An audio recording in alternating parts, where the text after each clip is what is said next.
રાજ્યના ડીજીપી વિકાસ શાહે સરકારી કચેરીના કર્મચારીઓ માટે હેલ્મેટ કાયદો ફરજિયાત કર્યો છે।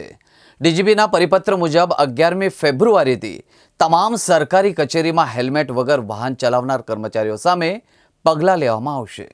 રાજ્યભરની તમામ સરકારી કચેરી અને ખાસ કરીને સચિવાલય ગેટ બહાર ટ્રાફિક પોલીસ તૈનાત કરાશે।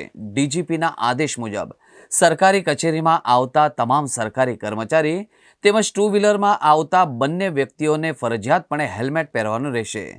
કોઈપણ કર્મચારી હેલ્મેટના કાયદાનું ઉલ્લંઘન કરતા પકડાશે તો દંડ સહિત કાયદાકીય કાર્યવાહી પણ કરાશે। હેલ્મેટના નિયમોને લઈને પોલીસ એક્શનમાં આવતા તમામ સરકારી કચેરીઓમાં ટ્રાફિક પોલીસ તૈનાત કરી દેવામાં આવી છે।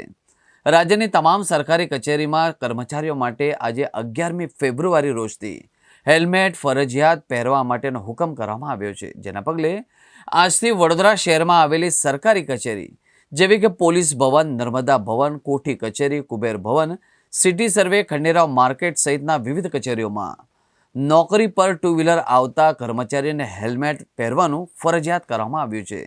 જેને લઈને આજે સવારથી શહેરની તમામ સરકારી કચેરીમાં પોલીસ અને ટ્રાફિકના કર્મચારીઓ તૈનાત કરવામાં આવ્યા હતા।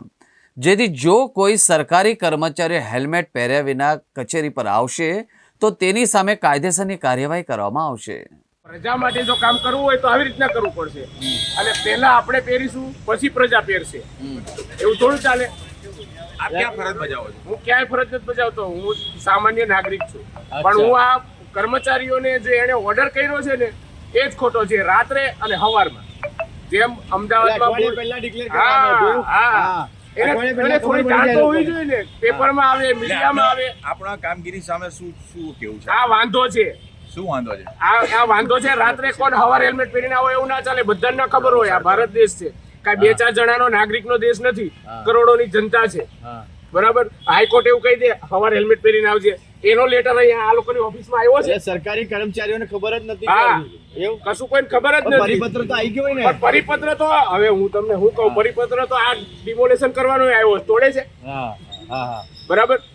આ બધું તોડ નાખો આવે છે, કશું કરે છે?